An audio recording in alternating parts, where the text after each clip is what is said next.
Packs of fun for everyone. M&M's plain chocolate candies. M&M's peanut chocolate candies. M&M's chocolate candies. The milk chocolate melts in your mouth, not in your hand. Mars Inc. 1985. Copyright.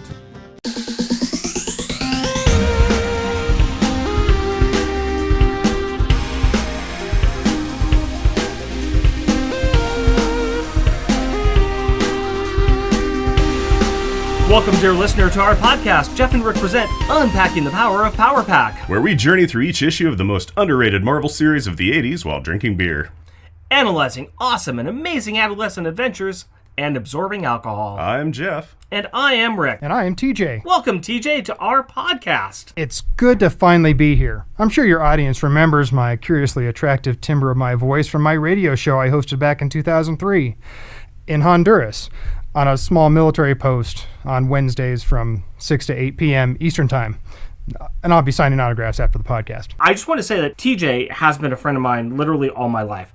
I've known this guy, since the day I've been born. His parents are my godparents. He has he's been with me through all of my major points of life where I have learned something and I've been introduced to pop culture. So things like, camping and comic books and geocaching and college and weddings. In fact, I think both of ours, actually. Yeah, you're the best man at my wedding. I was there at your wedding. Which is impressive considering that I eloped. That's true. I eloped and you still managed to be there. And you didn't even live in the same town as me, so that was, That was incredible. But we went to the same college for a while. Yes, and that was your fault. Yep. That's University of Wyoming. Curious choice for Rick there. Go Cowboys. And then, gosh, yeah. We've been fans of comic books since we were, little kids, like middle school. Yeah. And then geocaching and everything, yeah. He has been an early and eager supporter of our show, and he has continuously provided us with an honest and blunt opinions, which we have ignored continuously. So, as a way to apologize, we have brought him on the show so he can show us how we should do this right. Okay. Well, I hope that your audience expectations are sufficiently low at this point. They probably are, but with our show, there is no lowering the bar. We're already there. But I think we have missed a very important aspect of what makes our show. And that part of the show that you might be talking about is, I say random, you say banter, random. Banter? Random! That's your cue, TJ. Oh, banter? Okay.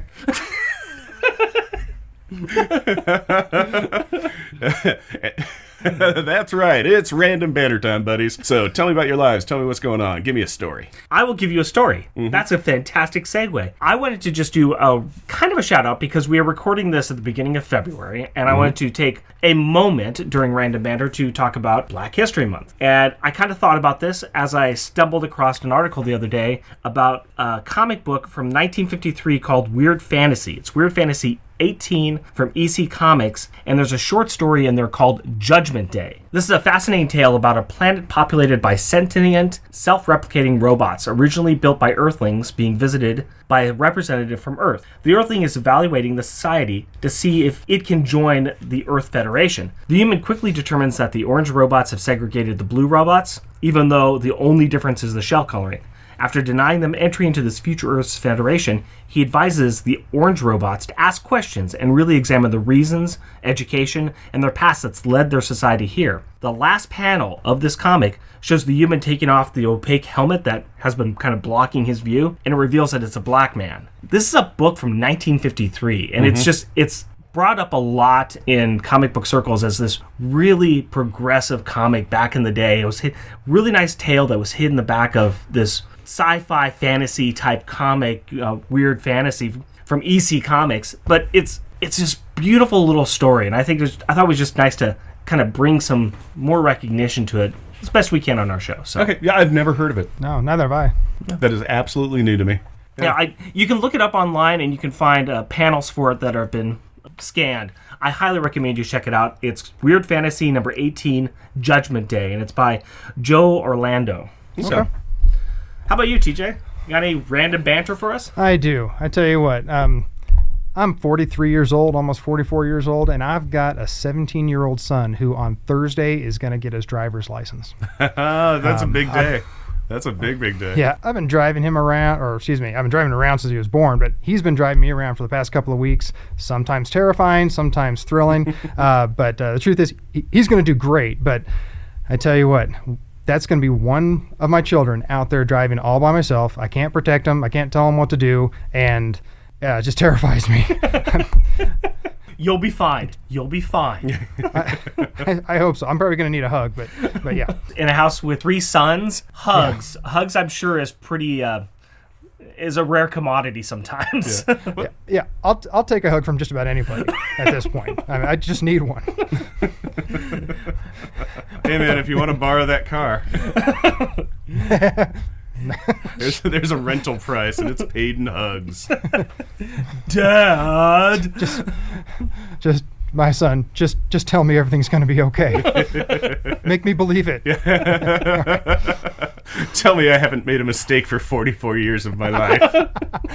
Tell me I'm a good parent. Oh, geez. That's Thursday, everybody. So there's the public safety announcement right there. How about you, Jeff? Well, let's see. My random banter is that for the past 2 weeks, it's been snot patrol in the house because everybody in the house has been sick, and having the 1.5-year-old daughter who doesn't know how to do anything with her nose other than just rub it on everything. It's been just slime and snot everywhere. But so that's what I've been up to. I haven't really been doing much of anything else. But could I share a quote-unquote proud parenting moment with you guys? Oh, please, go for it. Yeah. Okay, this is just going to show how great a parent I am. So we're hanging out, me, her, and Hillary, and Aurora, and we're sitting on the bottom step on the stairs upstairs, and I'm feeding Aurora a banana, and so she's eating stuff, and it's like, okay, great. But she takes a step back, and so she's falling. So what do you do when your kid's falling? You try to grab him. That's right, you try and catch him. Yeah, like a good parent would. So what happens when you fail at that? You watch them bounce. No, you punch them in the face. And then you try to catch them, you punch them in the face, they still fall backwards and go bounce on the floor anyway, and you say, that didn't work out right at all. Also, we have a pediatrician exam tomorrow, and I'm going to have to explain this black eye. So they've learned an important life lesson that when you're falling and life's got you down, your parents are going to punch you in the face. Yeah, basically. Don't expect help from anybody because you're going to get a black eye. What do we do when we fall down and are punched by our parents, Master Wayne? We cry. Yeah, we look at them like, why? Yeah, pretty much. We ask what that was for, Dad. Yeah, complete accident. All of a sudden, your daughter starts talking in complete sentences. Yeah, I did some sort of weird phenomenon brain trauma to her. But yeah, so it was going into the pediatrician the next day, and I'm just like, they're like, oh, do you have any questions about anything? I'm like, yes, I do. So I punched my daughter in the face yesterday. Is she okay? And do you have the number to Child Protective Services? Yeah, but Hillary was right there and everything, so it's like, this is just 100% accident. But the pediatrician is even like, you punched her in the... Yeah, that's fine. She kind of looks and she's like, I expect kids to come in at this age covered in bruises just because they're clumsy. And I'm like, yeah, it's the kid's fault. You know what's even better, though, is the fact that what happened to your child? Well, they fell down the stairs. But I didn't. And I punched them in the face. Okay, sir. Yeah. It's one or the other, okay? That was the impressive part. Halfway down, here's my moment. No, it was just, I'm just like, what happened? What did I do? Oh my goodness. Yeah, me and Aurora both had the same look on our face for about the same amount of time, which was like, why? So that's my random banter. That's what I've been up to. Well, on that bombshell. Cheerful note. I think you win, Jeff. Jeff, can you please give us the 2-sentence replay of falling down the stairs? You mean last episode? Yes, that too. Not a problem. Fallout from the Beyonders' unfortunate visit to everyone in the Marvel Universe continues as demons from Limbo want to kidnap all of Manhattan and its inhabitants, including Power Pack, by powering a ritual with the most adorable power source available. That's right, Katie Power unsurprisingly gets to play the role of sacrificial kidnap victim in a plot that will take the combined efforts of some of Power Pack and some of the New Mutants to thwart. Now that the, Mirage fights death for Maggie Power's soul subplot 2-sentence replay is over, why don't you give me a beer and tell us what our Power Pack pick is? My pleasure, my friend. So I'll go ahead and give you our beer first, and then TJ can introduce his. For ours, I decided to really lean into this issue of X-Men 205, with it being very dark. Yes. And yet at the same time, we've got Katie Power. Yeah. So it's a weird juxtaposition. It is, but I think I got it. I've got Burial Beer's Separation of Light and Darkness. Ooh, that's clever. Sounds nice.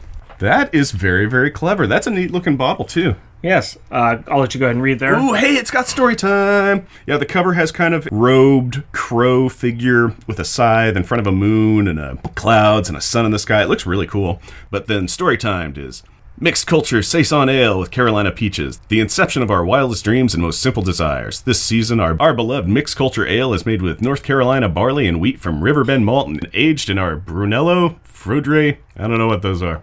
This season, we have aged the beer atop 2 pounds per gallon of fresh Carolina peaches, bottle conditioned. Yeah, that's a cool looking bottle. That's I'm curious to see what it's going to be. It seems it has interesting words. Well, it's 5% ABV and 20 IBU. So as I get this thing open, DJ, tell us what you brought. All right, well, I decided to take a look at our issue here and then said, you know what? We got Wolverine almost dead, and then he makes a whole bunch of other guys dead. So I picked Dead Guy Ale from Rogue Ales in Newport, Oregon. It's got a 6.8% by volume, and its story time is Dead Guy Ale is a Malbec-style ale with robust malt profile and a sweetness that is balanced by the liberal use of bittering hops.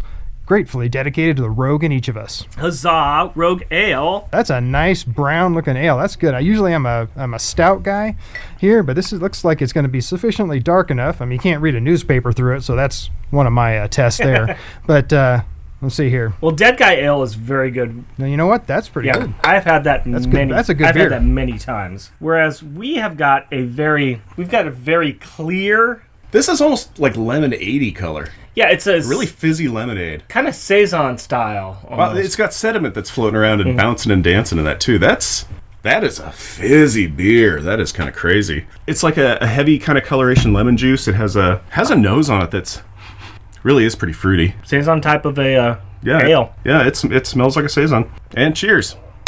Cheers to us, and cheers to TJ. Thank you. That's a little tart. That's very tart. Whoa! It's very tart, but at the same time, it's Whoa. kind of it's nice. It starts kind of like, oh, that's a nice, it's pleasant taste, and then it just goes tartar and tartar. It's very tart. Yes. Yeah, that's basically a sour. Yeah. It's similar. It's similar to It's very sour. similar. It is. Very little hops. Yeah.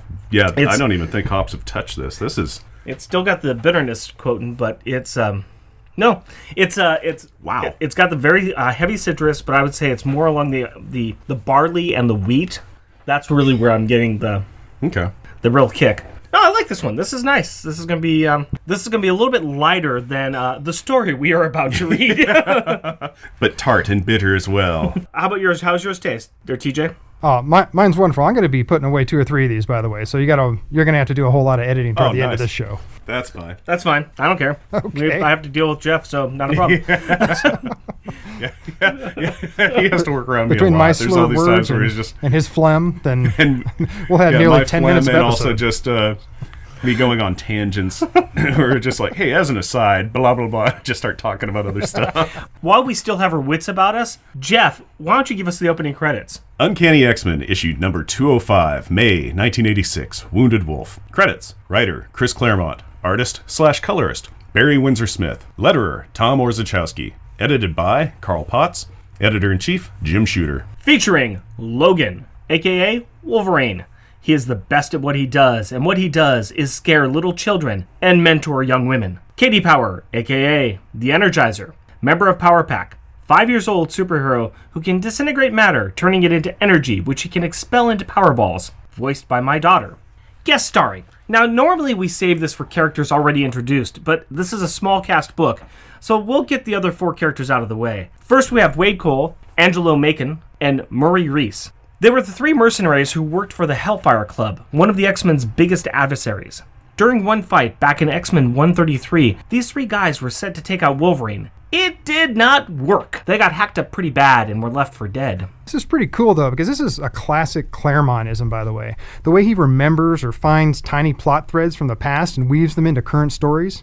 I mean, by rights, Cole, Macon, and Reese should have been lost on the editing room floor of Marvel history. Maybe stuck to the bottom of, like, Claremont's loafer like so much toilet paper after coming out of a New York City subway bathroom. But here we have them resurrected, and oddly, not for anywhere near the last time.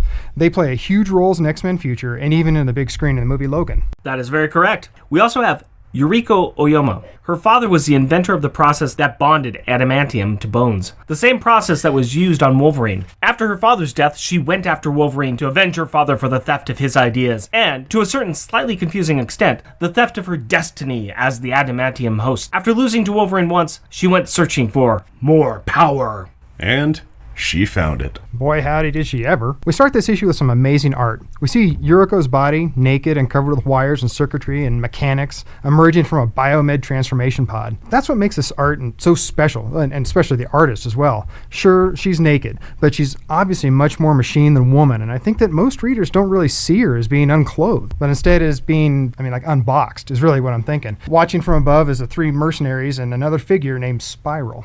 At this time in the Marvel Universe, not much is known about her. What we will say here is that she is mystical and mysterious. She is deadly and has 6 arms. And she runs the Body Shop, which, much to my surprise, is not a shop in the mall that sells soaps and shampoos, but is a place that sells alien cybernetic parts to amputees and others who seek the power of cybernetic limbs. You know, like a hobby. Macon, Cole, and Reese appear to be earlier and rougher products of the Body Shop as well. You know, some people knit, some people dance, some people turn people's souls and humanity into deadly killing machine. It's a living. The narration is from Yuriko's point of view as she's feeling all the pain and all the hurt as her mind and body are turned into a cybernetic nightmare. A nightmare that culminates in her fingers becoming long, scything claws. She's nothing like the 3 cybernetic mercs. She's a deadly revenge machine. But there is still doubt. The newly christened Lady Deathstrike is happy that she can fight and destroy Wolverine, but she wants to be sure that she can be reversed later, that she and her associates can get their humanity back. Sure. Spiral assures her that the Body Shop guarantees satisfaction, or your money back. Yeah, I'm not buying it either. But the 4 new cyborgs buy it: Lock, Stock, and Cybernetic Barrel, much to the amusement of Spiral. How amusing. To desire that which was never really yours, this so-called humanity, to dream of regaining through the murder of another, and lastly to dance with the devil, believing you will spin away with your soul intact and untainted. The upshot here is that Spiral has collected the humanity, spirit, and soul of these 4, in exchange for becoming more machine than human in their quest for revenge. It's like the saying goes, Wolverine is the best there is at what he does, and what he does is bring out the best in people. And Lady Deathstrike is on a mission. She believes that Wolverine knows the secret of how he got his adamantium bones, and she's determined to break his spirit so that he will tell her. She obviously has never read any of his comic books before. I mean, at this point, I'm amazed that he even knows the secret of how to tie his shoes. Meanwhile on South Street, Seaport, home of the Fighting Carolers. Really, Jeff, we do have a guest. Home of the savory songbirds. The prancing performers. The evocative entertainers. The galloping glee club. And I really misjudged our guest. It is Christmas time, and it is snowing. And Katie Power is out of school, ? To do some caroling? Yeah, it's not really clear where her family is or who she's with, except the Peanuts-esque adult Miss Randolph. We never see this adult's face, but at least she doesn't talk with wah wah wah.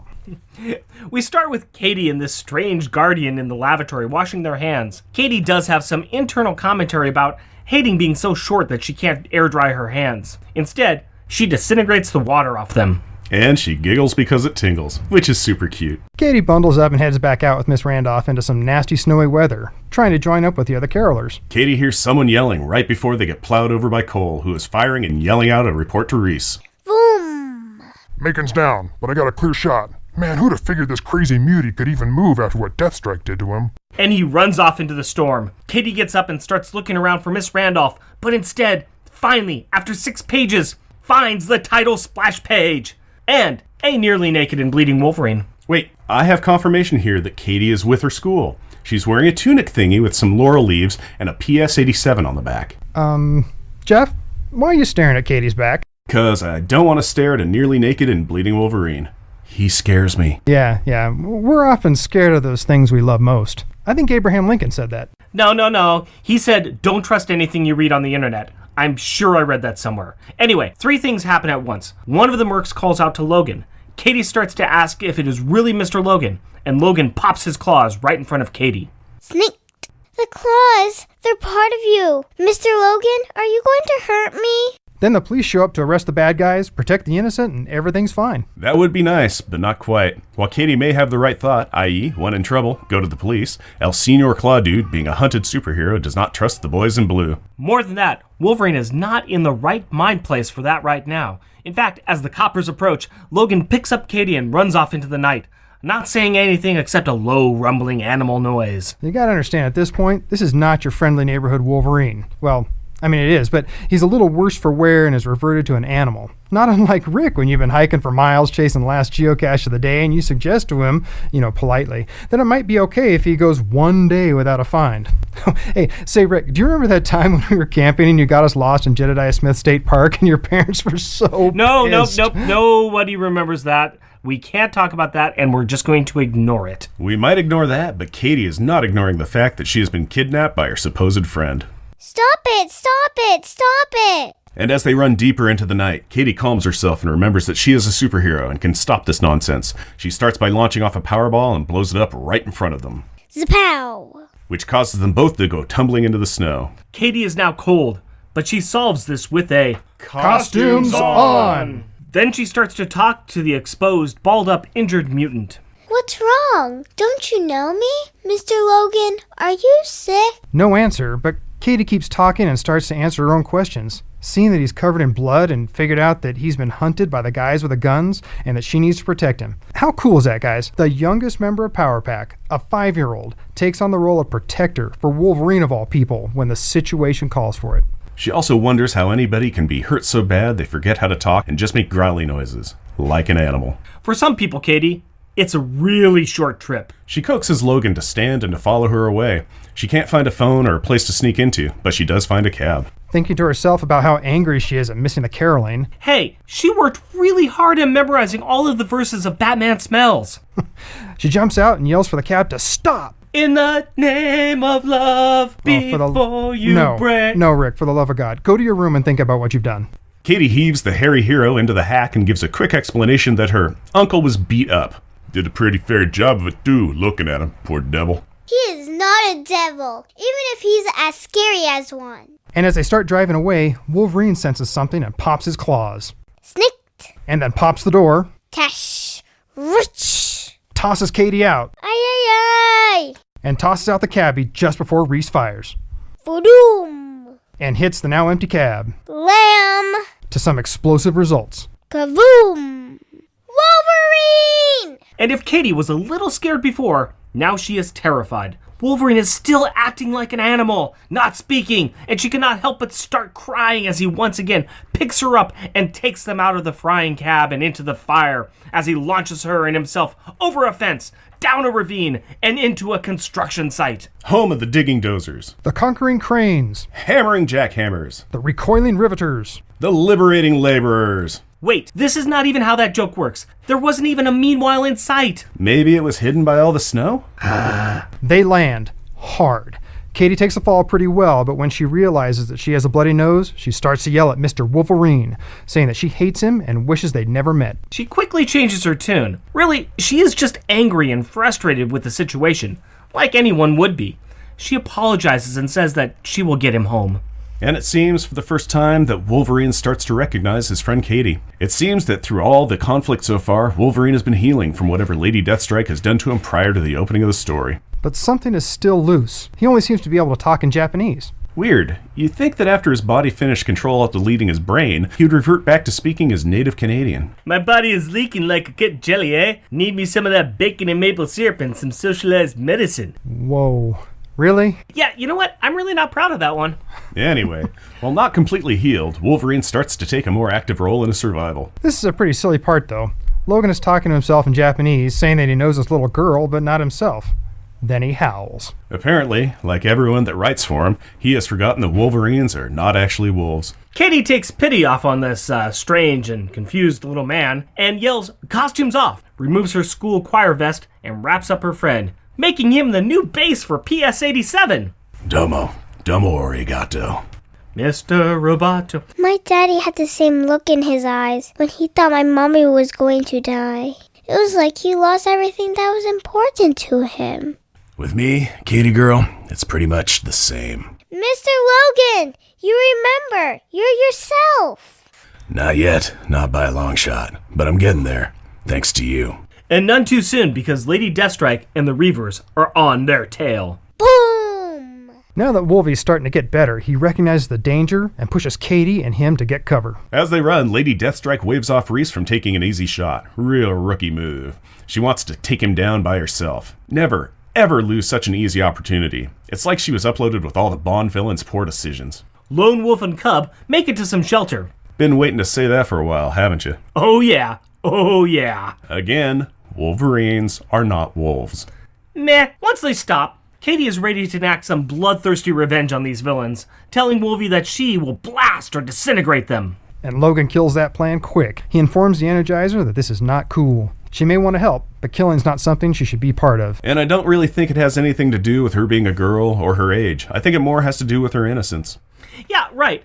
Logan knows these are killers, and that the only way this will end is with blood, and he really wants to protect Katie's innocence. He is a killer, but he doesn't want to make her one. And he makes her promise to trust him. Well, like I always say, if you can't trust a half-naked man with a deep voice, questionable hair choices, and a scary look about him, who can you trust?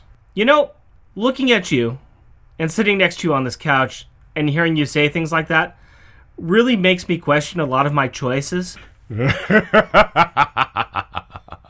We now switch over to Cole, who's questioning their boss's decisions in the most unflattering terms. Instead of complaining, he really should have been paying more attention to his surroundings. Sneaked. Because now he has a new six-pack in his abdomen, one composed of 6 holes. Reese provides the status update to Lady D that the odds are shifting. He is ready to bug out. Your funeral, and probably mine as well. Sure enough, even as luck be a Lady Deathstrike tonight is advising Reese to find Wolverine's kidnap victim and kidnapper, Logan finds Reese. Before Claws can meet Circuits, the cyborg mercenary manages to get off a point-blank shot. Boom! But just like Greedo in the special edition, that is not enough to stop our hero. I don't get it. Yeah, what are you talking about? Greedo? In Star Wars? He shot a hand first? Come on, you guys know the scene, right? I'm not familiar with that. Sorry, that never happened. But what does happen is Reese gets a stabby blue plate special from the Wolverine Diner. And Lady Deathstrike gets what she wants. A final showdown. This issue's final showdown. Lady Deathstrike versus Wolverine. Lady Deathstrike versus Wolverine.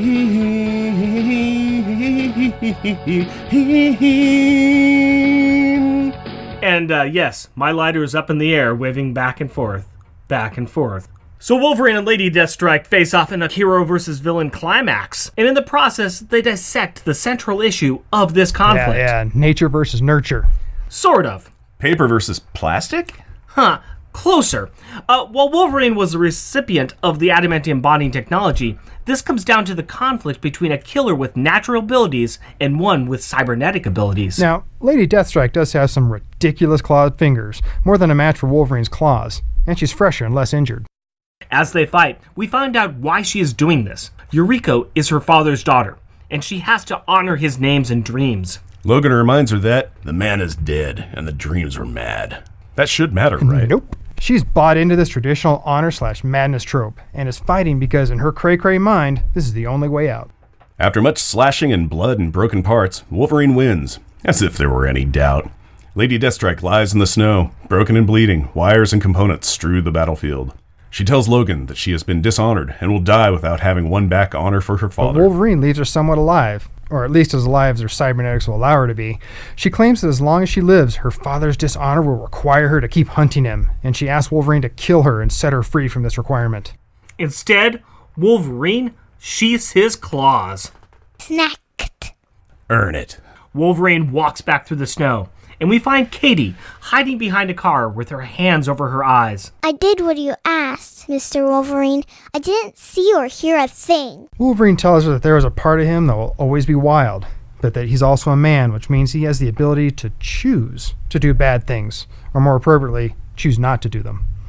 And Wolverine and Katie walk off into the sunset, or snow-covered evening, hand in hand, and Wolverine tells her that she will always have a friend in him. Next issue, back to Power Pack and some much lighter content. The Great Goo Gam Treasure Hunt. Woohoo!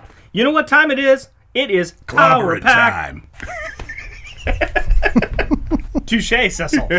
I was going to say Power Pack time, but you were going to say Glob Gurman time. But It's Glob Gerben time. Glob Herman time, but yeah. All right.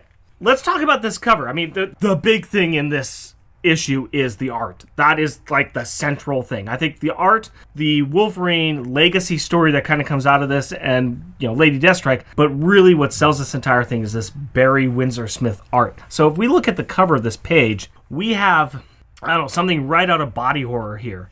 We've got Wolverine laying down on a bed of wires, and he's got just wires and circuitry and Tubes. Yeah. just kind of coming into his body, and he's bare-chested, and he's got his mask on, he's got some briefs on, and he's got his boots, and, you know, his claws are up in the air, he's got his arm up in the air, and it's just this stark orange-tinted issue with purple background, and it is very, very striking. You notice the skeleton over to the left side of the issue as well? Yeah, Yeah. that's a good point. Like they're transferring it over or something. I don't know. It is an amazing cover. It really, really is. So we already talked about, you know, Barry Windsor Smith's art for this, and of course he wrote the Weapon X storyline for Wolverine as well. A lot of the legacy that we know about Wolverine comes from kind of starting here, but really from that Weapon X Marvel Universe or Marvel Comics Presents one, which is a good point to bring up. But you can see the art in this cover. Of course, it doesn't happen in the story, but all of those they're not curvy lines. They're, you know, almost like right angles and tubes coming in and out and everything. I mean, to me, it expresses like violation, I guess is something of the word. Yeah. You know, completely exposed and integrated and inescapable. I don't know. I even though it didn't happen, it to me it extended into the story. It might have happened in the pre-story, because did they ever deal with like what Lady Deathstrike did to Wolverine, or was it just kind of No. It's basically she hunted him down, and her and her three mercenaries, they were blowing him up, they were Worked him over torturing him, enough, they were yeah. doing a bunch of things to him, and then he got away somehow. But I think that this is kind of a combination of two or three things that is happening here. It's a type of telling of, because we don't know quite how Wolverine got the adamantium into his body. So it's kind of this may be how he got the adamantium into his body. That's one thing. The other thing is it's very reminiscent of the first scene in the book where we see Lady Deathstrike having this same thing done to her in the body shop. Right.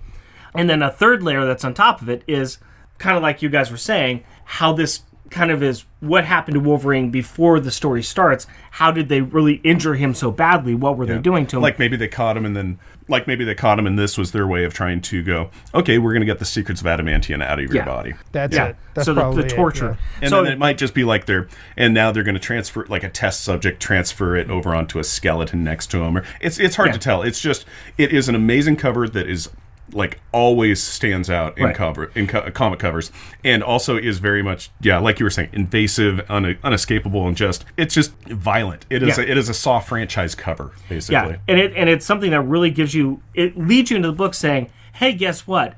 We're going to start the book off, and Wolverine's going to be in bad shape. Yeah. Yep, got it. Yep. But we don't get to Wolverine for quite a while. Yeah, there's a chunk before that. Yeah. Let's talk about this artist some more, though, because Barry Windsor Smith, he's given us some really special stuff with this issue. Going back a little bit to talk about the Weapon X thing, with Fabian Niciez's writing and his art, that really gave us the origin of Wolverine's adamantium skeleton and set up that often convoluted role in the Weapon X program. But this art especially is totally signature Barry Windsor Smith, and it immediately drops the X-Men reader into, you know, what the establishing story arc is. I really like the way that, you just said, drops in the middle of this arc. I don't actually feel like I need to know anything else before. I just know that there's pain and confusion and then we're off and running. So I thought it was excellent. Somebody has voluntarily put themselves through this for revenge. And just some other key things about his art. It's very visceral because he always has the mechanics and the circuitry, the mixture, a kind of body horror of it with the skin and the fluids. He also has just some amazing winter scenes where I love that about the fact that, you've got winter weather that's going around, and you're not getting the whiteout scenes or anything like that. You're just getting this blizzard haze that's always around the art, and there's just so much blood and visceral. You can see pain and movement on his characters, and it's very, very beautiful. Yeah, everything about the art in here, it just feels grimy and That's hurt. a great observation. Like literally everything. Yeah, and especially with the snow and everything, it's like you can just feel that cold water going down the back of your neck, but also like it's just like it's been splashed from like a taxi cab fender or something, so it's just filthy. It's just everything about this just leaves you a little bit kind of unsettled feeling, in my opinion. Especially when you take a look at Lady Deathstrike and how she's coming out of it. You can obviously see these wires don't make sense. The like I said, the right angle tubing doesn't make sense, but you never doubt that. You never go, oh, that's just totally unbelievable, move on. You're looking at it and you go, that's actually skin and circuitry and wires and mechanics all melded together. And again, I keep coming back to that. Can't feel good to be together like that. No. And so and it's already just I'm asymmetrical and just asymmetrical and invasive, and just everything about it is uncomfortable. Like and it's something to be said too. But the first few pages here, Lady Deathstrike is naked except for these wires and everything else. But she is just walking around naked. There is nothing sexualized about the character at all. No. But there's also a difference, right, between her and the other products of the body shop. Yeah, almost like a cyborg 0.2 or something. Yeah, well, I think I was reading about it, and the Reavers were actually created by Donald Pierce. Yeah, and so I think they probably got different technology. I think they got some upgrades here at the shop. I think they eventually do. I don't know if they have now, because I think they do later when they start getting like tank treads and everything. Yeah. Oh, those are different guys, but but these ones here, they did come here to get some upgrades a little bit from what Pierce did. Okay. So let's move on a little bit here and talk about this fantastic little relationship here, because we do have a story of Lone Wolf and Cub, as I joked about, but the relationship between Wolverine and Katie, and kind of how this really echoes a lot of how Wolverine mentors young women. Yeah, for like the past 60 years of comic books, he's almost always doing that. Oh yeah. Yeah. Yes. He has. There's a very long list of characters that he's done this with. He started off with Kitty Pryde, and then after Kitty Pryde, it was Jubilee, and then I believe Armor came before or after Laura Kinney. Before, yeah. X-23. Yeah. X-23. Yeah, I think it was before. But I mean, he continuously is one of those people who he mentors and helps them lead. And it's really not in a dirty or creepy kind of way either. Well, I'm gonna pause you on that one, Rick, a second, if you don't. So one of our favorite podcasts here, Jay and Miles Explain the X-Men. They went in, and I believe in an interview with Claremont, I believe. I could be wrong on that one. Anyway, but then they explored this relationship between Kitty Pryde and Wolverine, and during Kitty Pryde's introduction, the intent was for Kitty Pryde to be his love interest. Seems, disgusting, a little bit revolting, especially considering that, like at the time, I think that he's 108 years old. And she's 14, but that's just one particular example. But overall, you're right. It almost is never introduced as something dirty or creepy. Does a pretty good job. I mean, from my perspective. But again, I love the character and I love the comics, so willing to forgive a lot of stuff. The first introduction of Wolverine to Power Pack was the X-Men 195, where Wolverine was putting Kitty in charge of that mission. So he was, Katie's already kind of seen this too. Wolverine's got this, relationship with these young women.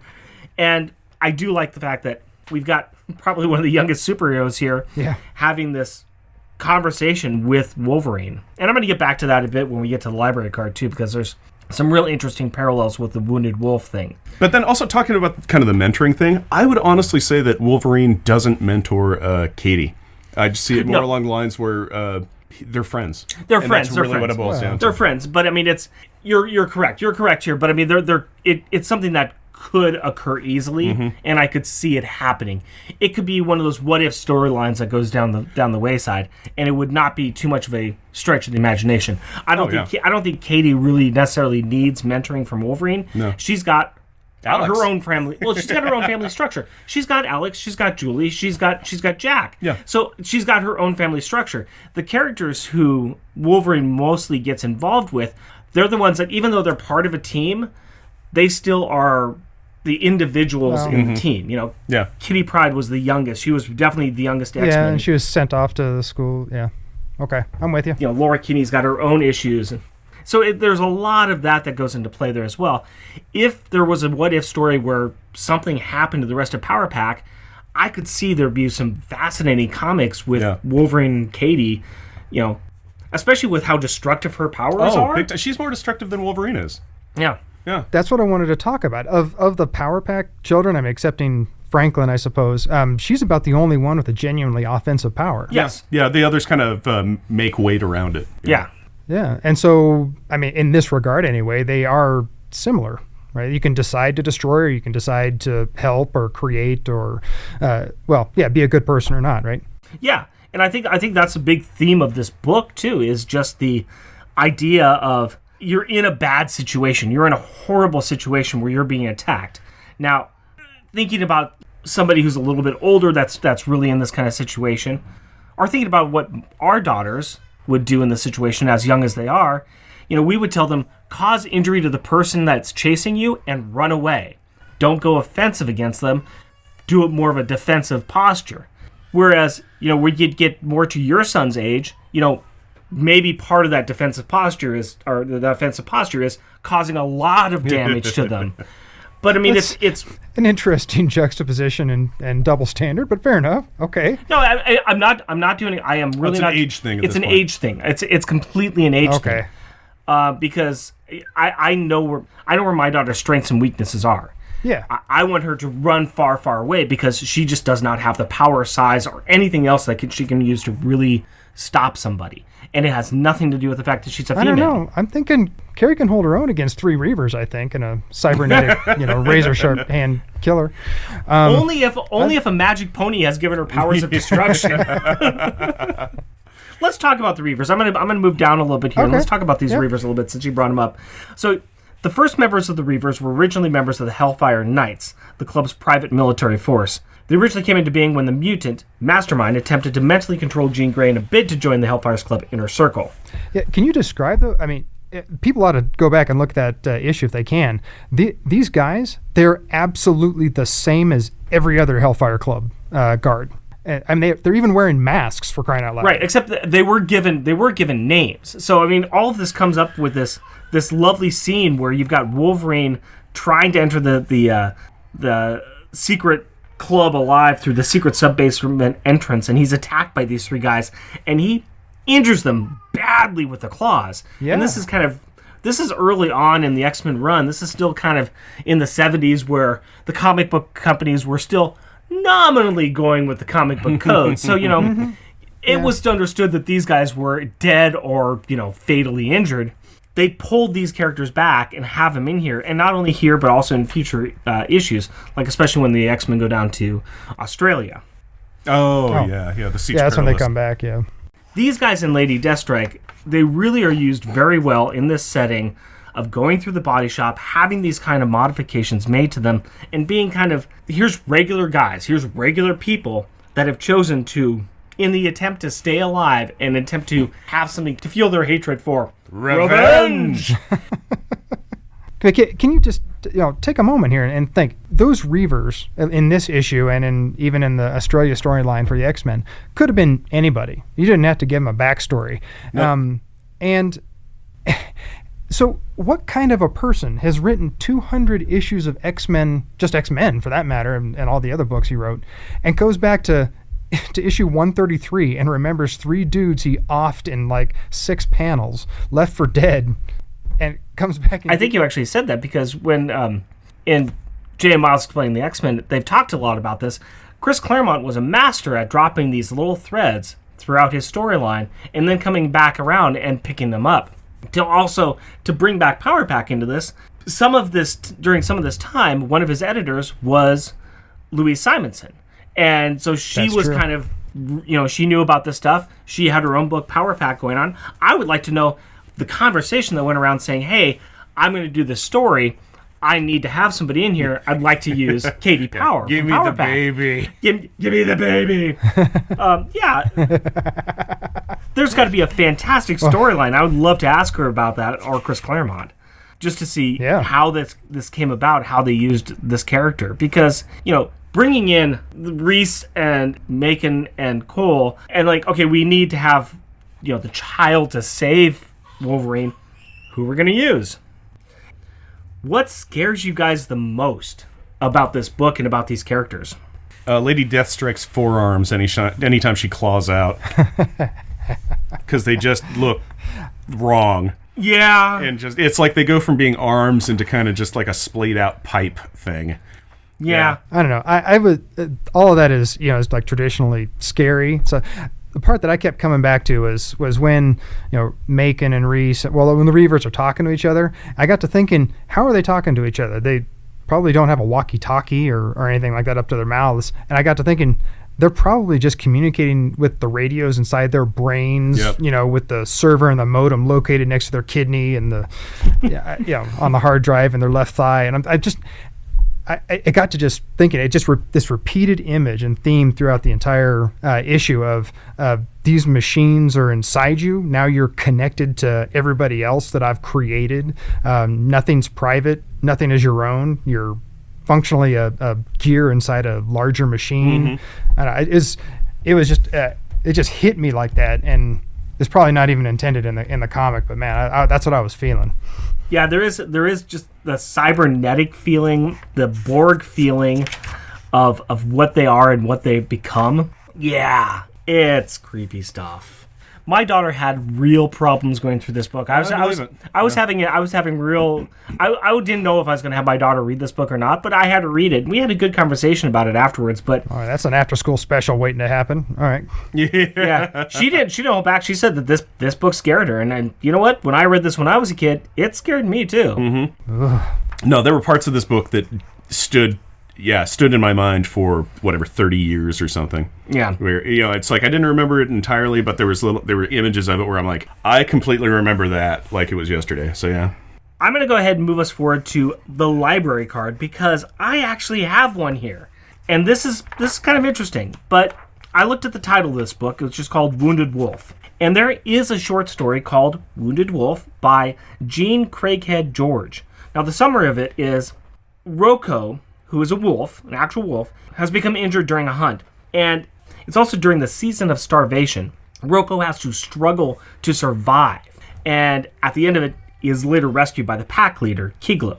The entire setup of the short story is about how Rocco has to fight off other animals who know that he is injured, and how he tries to survive and make it on his own, and how his pack leader comes to help him out, but doesn't come to help him out to, attack the other animals that are attacking him, but she comes to help him out to get him to a place where he can heal and he can become stronger and he can protect himself.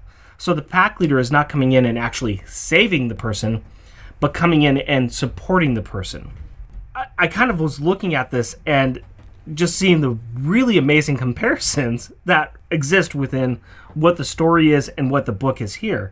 Because even though Katie is not really the pack leader, she comes in and her role is not to save or to battle. In fact, Wolverine makes that perfectly clear, but to just keep him moving and keep him sheltered enough that he can then become strong enough to protect himself. Because at the end, he's not even protecting Katie.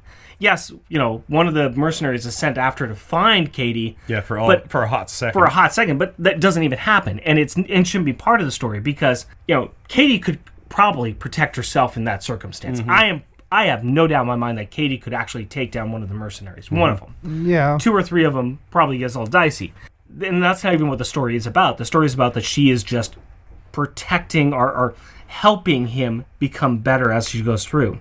So I just found it being very interesting about how a lot of the characters and a lot of the images within the short story are easily translated to this book. I mean, you've got the ravens and the white hawks and the white fox and the owl that are hungry and are trying to, track down this wounded animal. That could easily be the 3 mercenaries that are coming in, circling around beside him. And just how all of it builds around this one thing of, he's finally able to protect himself and how he can fight out of this bad situation he's in and get back to his pack, which It's Wolverine getting out of this bad situation and getting back to the X-Men. Or getting back to his humanity. Yes, there is that too. That is another telling on that too. I was really, really hoping that you might find something in the library card about something like dancing with the devil in the pale moonlight, something about selling your soul for success or something, the Faustian bargain or something. But I looked, I couldn't find anything. It was just a neat line. I did look that up a bit, and I did fall down some rabbit holes with that. But I like the fact that there is a book called Wounded Wolf, and it's another question that, the next time on a conference call with Chris Claremont, The next day time. now. All right, Any day stop now. showing off. All right, that's fine. No, there is a Comic-Con coming up in Central Washington this summer. Some group of other local area podcasters, they want to kind of get together and go up there and go do this. So I'm like, oh, who's going to be there? Chris Claremont? Yes, I'd like to go there. Kind of need to go stand in on his panel and then hog a microphone. Pretty and talk much. to him. I got some questions for you. I have some questions for you, Miss Claremont. Like, first of all, when you're writing a book, how do you determine what science you're going to include in that book? Oh, wait, never mind. I got somebody that can tell me that. You clever little segue, you. That is the segue I wrote in on to Science Corner. Yeah, it was like listed right there on Google Maps too. We all saw it coming. I'm starting to get a feeling for it by looking at the script and seeing that my job's next. Okay, so in this issue, we have Reavers and Lady Deathstrike, all of whom are cyborgs. Well, what exactly is a cyborg, and do they exist? Let's discuss that. A cyborg, short for cybernetic organism, is a being with both organic and biomechatronic body parts. The term was coined in 1960 by Manfred Clynes and Nathan S. Klein. The term cyborg applies to an organism that has restored function or enhanced abilities due to the integration of some artificial component or technology that relies on some sort of feedback. Part of the diverse use of the word cyborg revolves around how humans see their interactions with technology. According to some definitions of the term, the physical attachments humanity has with even the most basic technologies have already made them cyborgs. A person could be considered a cyborg when they are outfitted with implants such as artificial heart valves, cochlear implants, or insulin pumps. A person could even be called a cyborg when they are using specific wearable technologies like Google Glass, or even using a laptop or mobile devices to do work. So technically, yes, cyborgs exist and walk amongst us, but we don't notice them because they are us, and we're boring. So, the classic term for a cyborg is, you got your robot arm and you got a targeting scope on your eye, and we're not really there. They have been doing some work in real life with like artificial limbs and. Wait, I saw a documentary that was made back in the 70s. Yeah. It was about this guy who was in an airplane crash, and the military came and they did a lot of rebuilding on him. And oh yeah, that was like a multiple season documentary. Yeah, It's kind of a hefty price tag too, if I recall. Yeah. Let's see. It was a man, and they spent millions of dollars on him. Almost 6 of them, I think. Yeah. 60. It was. Yeah, I think it was done by 60 Minutes, and it was called. Yes. The Millions of Dollars Man. And then he became a professional wrestler named Stone Cold Steve Austin. That's the name. But yeah, so there is actual cybernetics that are being used in real life, but they're really primitive compared to all the sci-fi stuff that you see. There's some work in limb replacements where you get, that be better prosthetics. Right. Still not there. There have been some like kind of eye implants to sort of restore vision, but they're really low-grade cameras that basically kind of just do photocell stuff where it's just like, oh, this is light and this is dark. And like a guy that was legally blind, I think from birth, had that, and he was able to like drive a car around in a parking lot. So yeah, there's cybernetics, but it's nowhere near like the sci-fi realm of things. Well, one day we will have those cybernetics and we will become more powerful. But for the moment, the only power that we have is in our thoughts. Yep. And that brings us to our power thoughts. I love segueing. It's fun. Let's talk about Refrigerator Gallery. Let's talk about what piece of artwork in this book that's got beautiful art that we want to have on our cybernetic refrigerator. A cybernetic refrigerator? Yep. Hey, don't knock my segues. What would you like to put on your refrigerator that you bought at the body shop? Worst refrigerator ever. Horror Post-it notes. I've just got images of a human-based refrigerator that opens up and some kind of crazy, like, Wi-Fi enabled. This is a dark, dark future I brought us down. Oh, my goodness. I guess I'll start with my backup. As Lady Deathstrike is being created, there's a long side panel on the left-hand side on page 4, I think, at least on my digital version. Oh, yeah. So page 3 on the regular comic. Yeah, the way she's reaching up, picture looks like it's in motion to me. There's no movement lines or like traditional thoughts like that. But I start at the bottom and I work my way up to the tips of her razor sharp fingers, and it seems like she's like reaching and then growing, and then the fingers grow out of it, and then it breaks into the other panels as if that's, I don't know, supposed to be the most important or significantly impacting point of that artwork. And I love it. I think it's great. They actually do that several times in this issue with her, where she's just bleeding over into other panels. And in this one, it's not only the other panels. It's off screen. It's off the page. Yeah. And that's how impressive it is. A fantastic choice. That is a great one. Jeff, what do you got? Well, as always, I have a joke one, and it is on page 14, and I call it "They All Skunked Down Here." And it is in the bottom center, and it is, it's Cole. He's like walking over like some sort of grating or some sort of weird fencing, and he gets stuck by Wolverine, who pops up through it. So I saw that as kind of like an it thing, the thing in the sewers that gets the guy.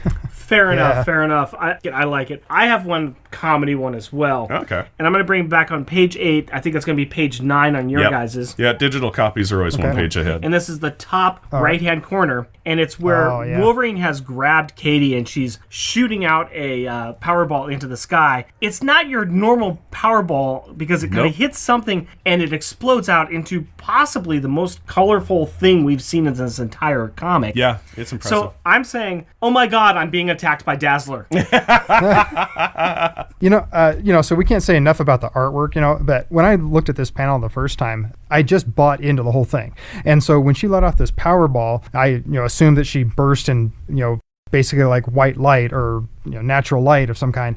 And I saw that this was the light reflected through the snowflakes. Yeah. It just seemed like that just makes sense, because she doesn't fire fireworks so much, not like Jubilee. Right. But so that's what I saw. I thought it was a wonderful panel as well. Yeah. I saw it as artistic interpretation. Yeah. Did you happen to pick any comedy ones at all?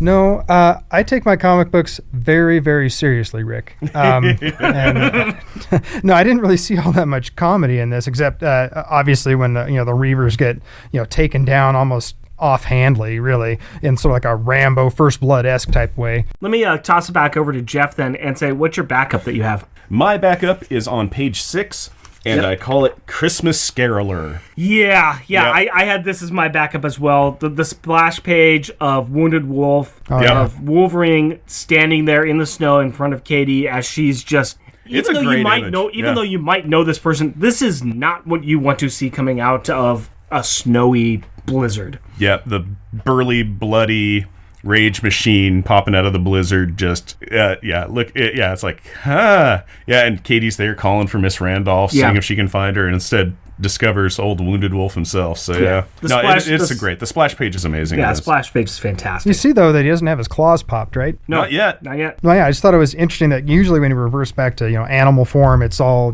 claws and running hunched over and sniffing the wind and things like that. And he's obviously in a panic here, but there's no claws popped. It's almost like he's just barely conscious. It's like as his body has, or as his mind reset, he's gone with basic kindergarten principles. Don't run with scissors. Or 18-inch razor sharp knives. Yeah, that's good. Yeah. What is your top choice, TJ? I guess I'm going to cheat, but that's okay because I'm a guest. So sure. I'm on digital page 18, so I think that makes it 17. And it's the series of 4 panels. It's basically all of them. But if I had to pick, it's the middle 2. And what I enjoyed about it was that usually when you read comics, you have to take, obviously you're reading comics, so you're going to take things with a grain of salt and you're going to suspend belief in reality for a little while. Well, excuse me, in normal fights, you always see a person blasting this or jumping over there with no real explanations how they got from one pose to the next. I won't lie, when I read this, I actually stood up and I moved myself in Wolverine's positions, and they make sense from like a martial arts, countering force, dodging sort of perspective. And so everything is real. I'm looking at this in like one frame every 12th of a second. I'm like, it looks like a movie to me. I think it's awesome. It conveys motion, contact, force, balance. that's what I liked about that. No, that's a good choice, and that's a good breakdown of those scenes, too. I like that. There was just a lot of really good art in this. Yeah. Everything was pretty on parallel with each other. Yeah. Everything looked great. Everything would be a good choice. What's your choice? My top choice is on page 10, and I call it Light Snow. It's in the upper right-hand corner. There it is. Yeah. It's probably Cole and Lady Deathstrike walking through the blizzard, and it's kind of just like knees up, and they're heavily obscured, and like Cole or Reese's light on his gun is going, so you just have this big lens flare thing. I just thought that looked super cool. It's probably the least distinct piece of artwork in this, but I like the choice of it because you're right. It's showing what the problem is, and you can almost compare it with what's on the bottom of that bottom page. of the page where it's three of them. Where it's three of them, and it's that same indistinct kind of thing. But nice it's choice. Just there's these scary things that they're coming for you. You can't quite tell what they are right now, but they're there and you can see them. Yeah, I'm kind of glad that we got some different ones for our top choices. I went for the iconic. I went for the most iconic panel from this book. I think there are two actually. The splash page is one of them, but the other one is on page 19. It's on 20 on your guys's, but it's the bottom panel of Wolverine's bloody face. Oh yeah, no, that entire page is great because it's just wordless fighting, and it is when Wolverine has turned the corner and he's ripping the shreds out of Lady Deathstrike. You can. It's a close up of his face. You can see just the animal nature and just the dark blood on there. Yeah, and I have seen this picture reprinted many, many times, and it is very iconic from this book. Now this is going to be interesting because we usually do rubber and glue moment here.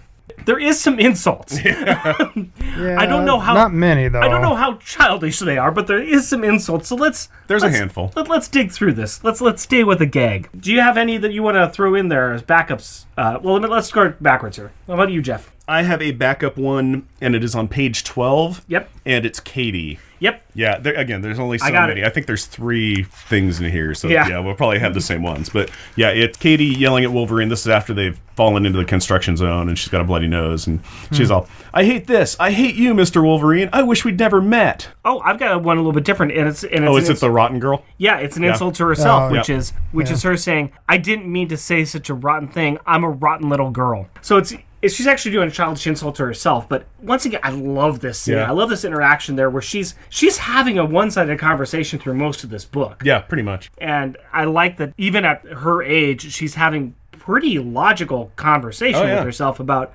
what's going on, what's happening, and even she's insulting herself here, but she's kind of calling herself out for what she's been doing. Well, she's realizing she hates the situation, not the person. Yeah. She hates the game, not the player. Exactly. To put it in modern parlance. I love it. Okay, so that was my backup was Katie calling herself a rotten little girl. Did you have anything there, TJ? I didn't have a backup. I just had the one, really, and I decided to go old school classic and decided on page 5, bottom center. It's, let's see, who is that anyway? I'm forgetting which Reaver that is, but anyway, calling Wolverine a crazy mutie. It's Cole. It's Cole, yeah. So... And I thought it was interesting, as I thought most of this book was, but in that mutie is usually the insult itself, as like a slang derogatory term. Yeah.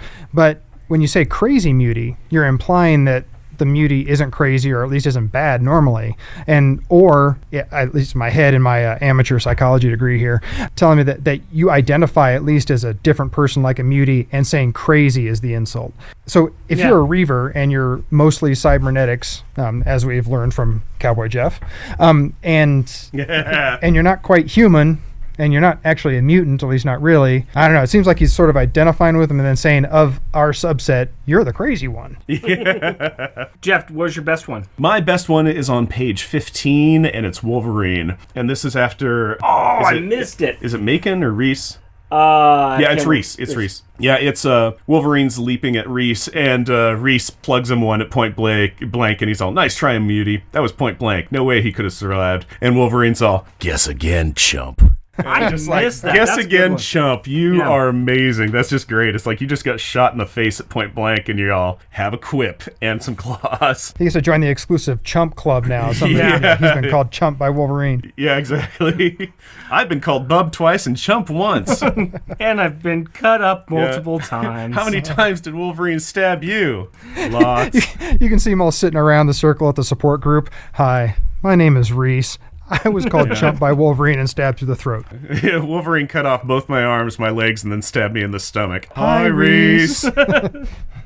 See, and on the page before, I've got Cole. He's talking about Lady Deathstrike, and he says, Stupid broad. Should have let you ice him, Reese. You asked me, she's a psycho. you got a couple of good ones there. He's calling her a psycho and a broad. But I like the chump one. I think the chump one is the winner. Yeah. Yeah. There is some childish stuff in here, and I mean, even it's like one that I'd seen, which I was trying to decide if I wanted in or not, was when Wolverine's kidnapped Katie. She's like, I thought you were my friend. Yeah. And it's just like, I saw that as very, that's a kid thing to say. I thought you were my friend. It's like I hate you. I wish I'd never met you. There's a lot of childish things in there. So yeah. Normally we do Stars in Detention. There is one child in this. Yes. Any way you look at it, I want to give Katie the win on this one because she was a fantastic child. Oh, she was. Yeah. So, I mean, we have an NA for worst child, but I think we can all agree Katie was a amazing child in this one. Well, now hold on a second. As the X-Men aficionado here, I suppose I'm going to say, so whenever a hero is involved in any one of these stories, right? We call it, Franklin, Kofi, whomever, right? Yeah. We include them as a member of Power Pack, right? They're a part of Power Pack as a team. Yeah, as a team member. Wolverine's part of many teams. Every team. Wolverine has never been part of Power Pack. Yeah, every team. All right, I'll give you this one. I think he's one of the Spider-Man friends team too. It's like if you got Spider in your name, Wolverine. He was in Fantastic Four. Seriously? Yes. Oh man, what kind of brain trust was he bringing into it? It was him, Ghost Rider, the Hulk. What Fantastic Four were you reading? Are you making stuff up? Who else was? No. There was a Fantastic Four where Sue Richards got that team together, and Spider-Man. It was Spider-Man. I think the Hulk, but I know Ghost Rider. Spider-Man, Ghost Rider, Wolverine. I think the Hulk. Sue Richards got them in there. It was like, buy our book. This will increase sales. Oh my goodness! I bought it. Yeah, there you go. All right. I really like what Reed's done with himself, becoming Wolverine.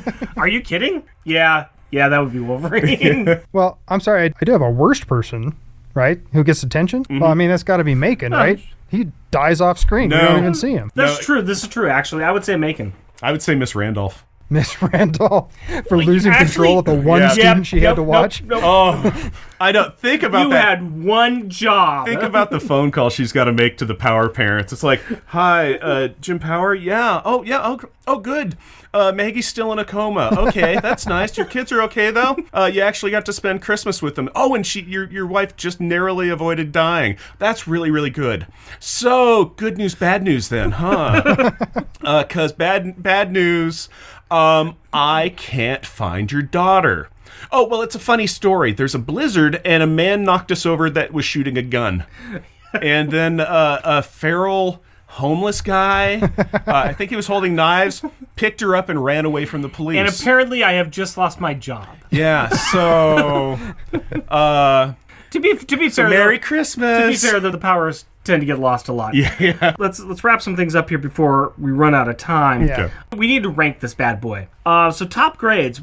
Where do we think that this ranks on our list between Power Pack 19, Guess Who's Coming to Dinner, and Thor 363, This Cursed Earth? With Thor, This Cursed Earth, we said that... That's a little bit, I guess, biased. Let's just rate it at the bottom of the list. No. It's because this is in regards to a Power Pack story. Right. And Thor, although we've talked about this before, but where it's like, although it's an amazingly great story, it is very Power Pack light. Yeah, that's true. And this one we could say... It's very similar. It's very similar, but at the same time, Katie is an extremely important part of this one. Yeah. I think that she's more important to this storyline, even though she was the reason why the Thors won against... in the Thor ones, who cares? Yeah. But she is much more important. I think that this is... I would definitely go that this is higher. I think that this is going to be very hard for us to rank it. I also like the fact that Wolverine actually seemed to care about her safety as opposed to Thor. Yeah. Which was good. When Thor basically goes, Katie, you're my gun now and you might die. Yeah. So shoot the bad guy. And she's all, what? She's like, just do it. In this one, Wolverine's all like, Katie, I need you to not help me. I need you to go hide and not listen to anything that's going to happen, okay? So, yeah. Let's start here. Let's rank this up against the other Uncanny X-Men one we have. Uncanny X-Men number 195 in issue number 4. Or we have it in place number 4. Would we say this is a better or worse power pack story than that one? That one had more power pack. It did have more power pack. Yeah. There's actually a lot of power pack, yeah. Yeah, it had a lot more power pack in it. I would... So You'd say below that. Oh, yeah. I'd say that this is below that just for the power pack, power packing thing. Again, this is an awesome issue. It's got great stuff. And Katie, hey, everybody loves Katie. So if we go under that, we have the power pack Underground, which is the one that goes before it was a Dark and Stormy Night. Do we want to say it's even below that? I mean, as far as a power pack issue goes, I mean, I would think it's probably pretty low. Because I don't think there's anything in here that actually matters to the continuity of Power Pack. There's some interesting character, not really development, but illustration for Katie, which is good. But other than that, I mean, it could have been almost anybody in as a Power Pack character. So, I mean, it wouldn't surprise me. I know I already said it, but it wouldn't surprise me if it was down near the bottom. Okay. Yeah. So I guess we would... Do you want to just put this one above the Thor issue then?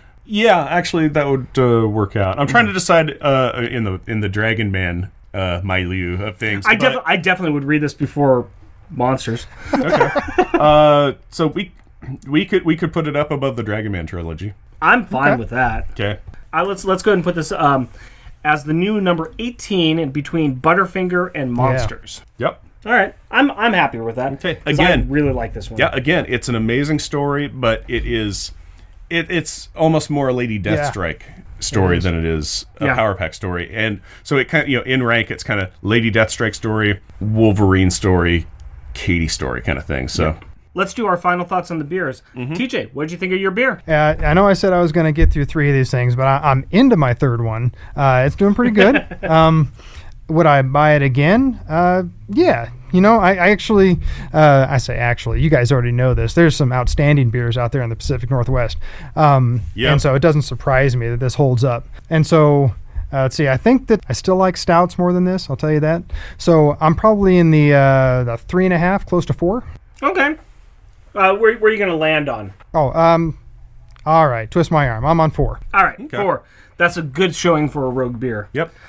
Jeff, what do you think of our Burial Beer Company Separation of Light and Darkness? I love the name better than I love the beer. You finished your beer. I finished my beer, and every time I was taking a sip of it, I was making that whoa, lemons kind of flavor face. It's very tart. Yeah, it is. I enjoyed it, but it's not something I would pick up on my own. So I liked it. I'll go 3.5. Wow, that's. I actually enjoyed it, and I was thinking I'm going to go 4. Okay. I enjoyed this one. It's light. It's refreshing. I think this would be fantastic on a nice hot summer day. Maybe. I like it for what it is, but I wouldn't want to really drink it again. Okay. Kind of thing. Fair enough. It's where I'm kind of like rating it in the, I like what it is, but I don't like it. So. It's better than some of the other ones we've had. Oh, big recently, time! Yeah, So, yeah. Some of the previous ones we've had, I'd like to go through and re-rank them lower. Up next is Kid's Perspective, where Rick asks his daughter Carrie what she thought about the book. Rick and Carrie, take it away. Hi, Daddy. Hello, Carrie. How are you today? Good. I kind of started you off. You're starting to get the hang of this, aren't you? Uh-huh. We are talking about X-Men. X-Men 205. I didn't know if I was going to have you read this book, but I went ahead and gave it to you. It's pretty dark, isn't it? Mm-hmm. Yeah. I'm not liking the cover much. You don't like the cover much. It's kind of creepy a little bit, isn't it? All right, so let's talk a little bit about it. Why was it creepy to you? Why did you have problems with it? It had dying. Yeah, there were people that it looked like they were dying, didn't they? Yeah. Yeah, and it had a lot of violence in it, didn't it? Tons. So talk to me about it. What made you feel uncomfortable about that? It just made me uncomfortable because those two just equal very deep stuff, and it just makes you uncomfortable. Yeah. How do you think Katie felt being involved in all that? Scared. I mostly had to do those voices very scared. A lot of the things she said, she was scared while she was saying it, right? Yeah. How would you act in those situations? If you had Katie's power, and if you found yourself in those situations, would you do what Katie did, or would you run and hide? I would be scared. I would run and hide, but if there was no way out, then I would just stay put in a place that was safe. That's not a bad idea. It's one of the reasons why Katie's a hero is because she was helping Wolverine, right? Yeah. What were your thoughts about the people who were hunting Wolverine? I'm trying to think of a word for them. Can't say interesting. I'm done with that one. And I can't say weird because they weren't weird. Did you like them or not like them? I didn't like them. Okay, you didn't like them because they were evil. Yeah. It was interesting to see that they were different, right? Yeah. They weren't your normal bad guys. They were a little strange. What was strange about them? They had these wires on them. They were partly made of machine, right? Yeah.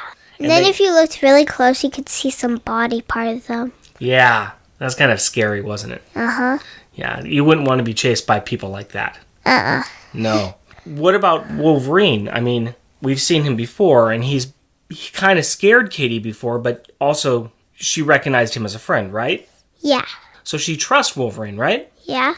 He wasn't right at the time, was he? Why wasn't he okay? What was wrong with him? He had these blood things on him. Yeah, so that kind of meant that he was what? Hurt. Yes, he was hurt. He's got a power that he can heal really fast.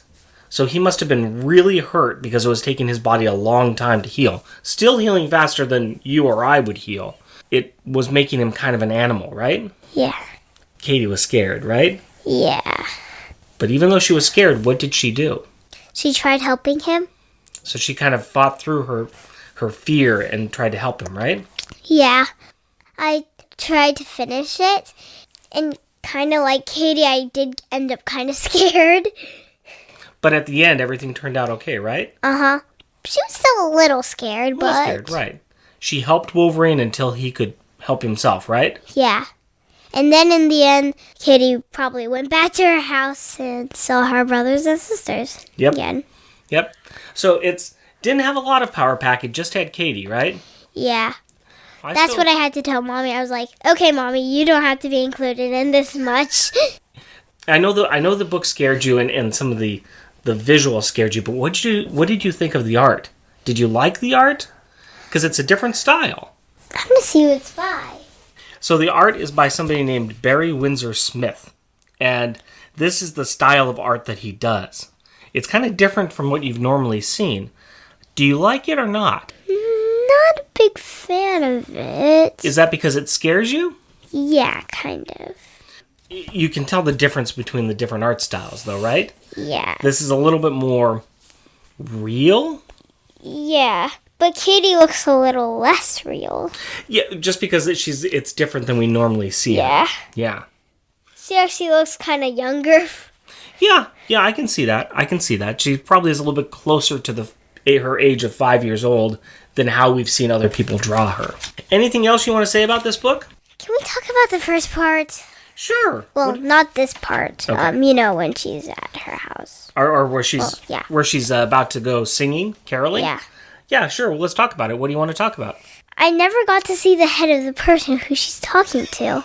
Yeah, that's right. And I'm very upset. Why are you upset about that? I want to see that person's head. Okay, fair enough. Otherwise, I'm going to call her Miss No Noggin. Here's the interesting thing about that. A couple of things. One, you know that we've seen the Charlie Brown movies, Yeah, and you know how they never show the adult's face in there either? not really. Yeah, and they say whenever you hear an adult, it's always wah, wah, wah, wah, wah, wah. It's very close to that.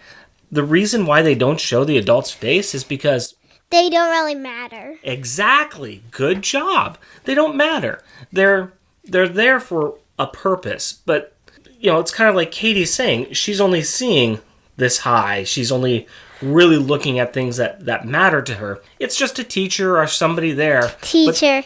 There's no reason really for them there for the story. They're just a set piece, if you will. But it's a good job on noticing that. That was a very good job that you noticed that. Anything else you want to say?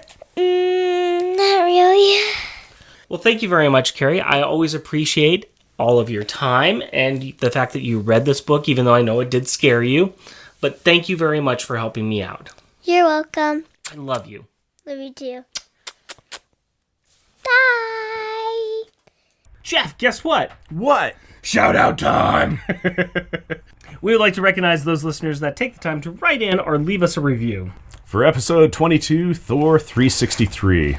On Twitter, Lady M's Dressmaker. Secret Wars and Beyond podcast. Craig McNichol, who agrees that Beyonder makes everything worse just by existing. Tim Price. Let's talk Julie Power. Technical wrestling rules, power wrestlers suck. Warlock Thanos podcast. Matthew Birdsey. Stabbing contest. CH0, who thinks this is one of the best Simonson Thor covers. Charles Gears. Jeremy Daw. D. Zawaska. Alexander. Let's talk Power Pack. Coffee is a good mal. Henry James Wesley. Cannonball Ed, who liked that we rickrolled him. Or is that Jeff rickrolled? Which was genius. I didn't even think of that when he put that in. He was just like, I've never been Jeff rickrolled before. I'm like, it's right there. On Facebook, Gary Key. Keith Baker, who was sad that Thor 363 was the last time the kids would see the Beyonder. He's the only one. Eric Kilgore. Nicholas Prom. Jeff Polier. Al Sedano. Michael Niertz. On our webpage. We want to acknowledge Mr. Time Priss for his continuing contribution for each episode. We can always count on him to leave us messages on our webpage. We really appreciate it and encourage others to join the conversation. Why did you say Tom Priss? I said Time Priss because that's how they say it on Oh Hot Moo or Not. It's a bunch of Canadians that had problems pronouncing his name, and now Tim Price is like their favorite friend, and they always just are very happy whenever his name comes on. I had no idea about that. Oh yeah, it's kind of cool. I've been listening to the show, and it is hilarious. They love the guy, and he has sent them some Power Pack issues so that they can read up on Power Pack. Hey, that's cool. Nah, Tim is awesome. He is super great. In fact, I will be honest. I'll be like, I gotta write script, but I should probably check the webpage to see if Tim's written. See, and if he does, I'm like, oh, Tim's written. What should I respond back with? And then, like in our last one, me and Tim were going back and forth a little bit, yelling Thor at one another, basically. And Rick jumps in with, Jeff, get back to work. Thor! So if you want to be like Tim Price, go to our webpage and play along. Yeah, yell Thor at us. Or say other words. They're all great. You could also be like our Patreon supporters, who we want to give special thank yous to because they help us out, and we want to highlight their contributions. Rustin, thank you. Rolling and Rusting, Righteous and Reckless Rustin. Recap Podcast, thank you. Rinse, Return, Repeat, and Recap. And Revenge. And we want to have a giant, and I mean supersized giant thank you to our fan, Rustin, who drew us our first piece of fan art. Wow, wow, wow. It's perfect. We will include it on our website, our Twitter account, everywhere. We love it. Thank you, thank you, thank you very much, Rustin. Yeah, thank you so much. I think it's our profile pic currently on our Facebook page. Quite a lot of places right now. it's basically, we got it and said, swoon, and then put it everywhere. Yeah, it was that is really great. I really love it. I love my superhero symbol of the musical note. I think that's pretty great. And it's nice because apparently I've been exercising. I lost a little bit of weight. I was very happy about that. We both have lost a lot of weight. I lost some beard too, but that's okay. That's all right. Another shout out for another and arguably better take on this issue from actual X-Men experts. Check out the Jay and Miles Explain the X-Men podcast, episode 55. Jeff and Rick Presents is a bi-weekly self-produced podcast recorded in front of a live studio audience in Portland, Oregon and Colorado Springs, Colorado. If you would like to interact with us through the magic of the internet, you can do so through Twitter at Jeff and Rick Present, our Facebook page, Jeff and Rick Present, our email address, jeffandrickpresent, all one word, @gmail.com, or at our website, jeffandrickpresent.wordpress.com. And if you would like to help support our show, we are on Patreon. You can find us at patreon.com, Jeff and Rick Present, all one word. Please, please, please rate and review us on iTunes or Stitcher or, wherever you can give us a good word. Tell your friends about us. Stick your earbuds in their ear and say, listen to this show. We'd really like that. Yell it at strangers on a bus. Throw it at strangers on a bus. And as always, we want to thank the wonderful people in our lives. My wife, Cindy, and our daughter, Carrie. My fiancée, Hillary, and our daughter, Aurora. My wife, Brandy, who repeatedly tells me that if she knew about my comic obsession when we met, then we never would have gotten married. We love you. Until next time, costumes off! Our theme music is 80s Action. Also featured in this episode is Master of the Feast. All music is by Kevin MacLeod at Incompetech.com and is licensed under Creative Commons by Attribution 3.0 license. Hey, Rick, do you remember that time we drank that Pepsi that had been sitting out in the sun for like 2 weeks and decided to watch Pink Floyd's The Wall at 2 a.m.? No one remembers that. That's what the court documents said. That's what they said when we signed them, and it was Dr. Pepper anyway. But we don't remember this. We don't talk about it. Nothing. I came serious. TJ came with fear, and Jeff came with punching children. Yeah, Jeff came with accidental child abuse. But she's fine, and the doctor even looked at her and said she's fine. And I'm like, okay, but I still feel bad. So I've got my nomination for the gold star at the end. Yeah. We now know who the worst child is. Jeff. Who's the best kid? His daughter. She can really take a punch. So Welcome Jeff, to the show, TJ. Yeah. Hope you survived the experience. don't mess up or you're going to fall down some stairs. Yeah, you might fall down some stairs. Don't Once worry, I'm again, there using those audio version of air quotes. Yeah. You missed it. You missed it You on our actually end. did it, I yeah. did the air quotes. Insert the claws. The claws. The claws. The clamps. The clam. It seems that through all letters make words, and those words have meaning. And Jeff is hooked on phonics. Yeah. It seems that Sorry. and cocaine.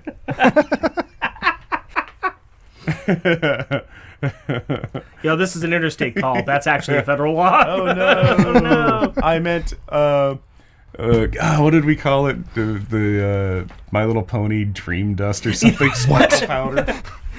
It's My Little Pony Dream Dust. Yeah. Domo arigato. Mr. Roboto. Insert. My daddy had the same. I'm sorry. I could not resist that. Yeah, no, I know. It automatic. seems like a softball setup. You need to say it. Oh, yeah. Thank you for the vesto, Mr. Dokete. Domo. As they run, Lady Deathstrike waves off Reese. I'm going to start all over. As they run, Lady Deathstrike waves off. Why can't it strike waves? It's still morning. As they run, Lady Death. I'm drinking. It's Yeah. after. It's not even noon yet. Yeah. That's the problem. One composed of 6 holes. Reese provides the status. That was good. You need to keep that in. That was pretty It's the excellent. Jeff. final showdown. You have 4.5 minutes of me doing this, and then I'm going to faff about on stage. Lady Deathstrike versus Wolverine.